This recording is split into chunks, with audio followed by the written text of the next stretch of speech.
So here's what we're going to cover in this course.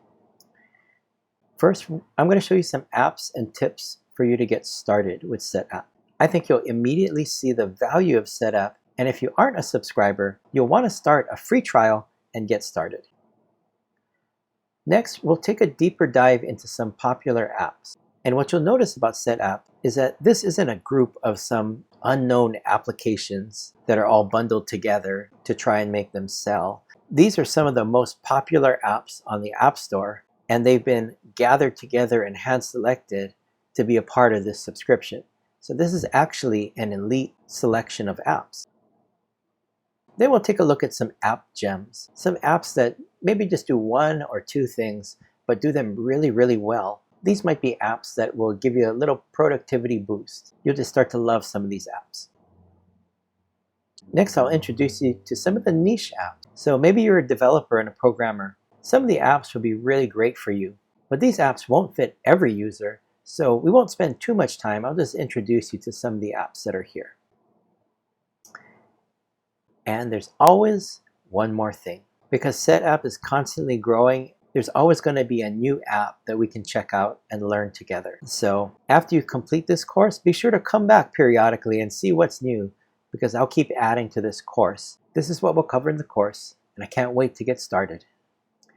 If you're not familiar with Setapp, Setapp is a subscription service for apps. And within this subscription, you get access to over 180 apps. Many of these are world-class apps that are worth the price of the subscription by themselves. But with this program that's been called the Netflix of apps, you get access to all 180 of these apps to use. So if you haven't yet, let's sign up with our email and start a free trial. I'm just going to click here.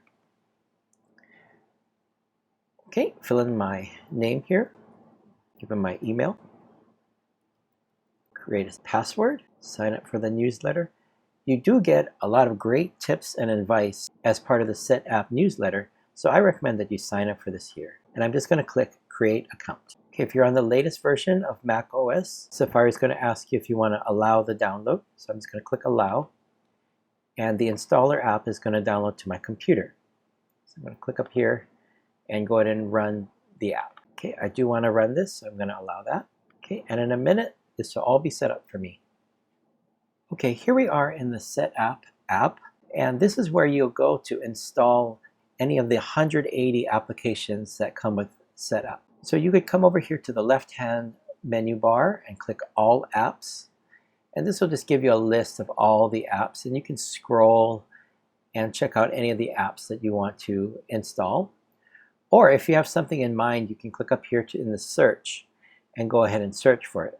Let me show you a couple of the apps we'll be taking a look at in this course. So I'm going to click up here and search for MindNode.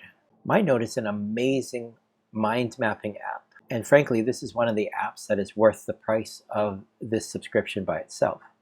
We're going to take a look at this and do a medium dive into what this app can do. Okay, I'm just going to click on this X and remove that. Now we go back to a list of all the apps. The great thing about Setapp, it's kind of like a mini app store that's within your Mac now. So just like you can search the App Store from Spotlight, you can also search the Setapp list of apps just by searching within Spotlight. So if I push Command Space, I bring up Spotlight, and from here I can search for Ulysses. The great thing about Setapp is if this app is not already installed on my computer, by searching and finding this app, press Return, it's actually going to take me to the Setapp page where I can just click Install and install that app. So when you're searching for apps, there are many convenient ways to search through Setapp and install the app that you're looking for. Another way to search Setapp would be to search for a kind of application or something that you're trying to do. So for example, if I search for email, all of the different applications that are email apps or have something to do with email will show up here. Now that you have a good idea on the Setapp interface, we can get started with the course. So I hope you'll join me as we take a look at becoming a power user of Mac apps and increasing our productivity.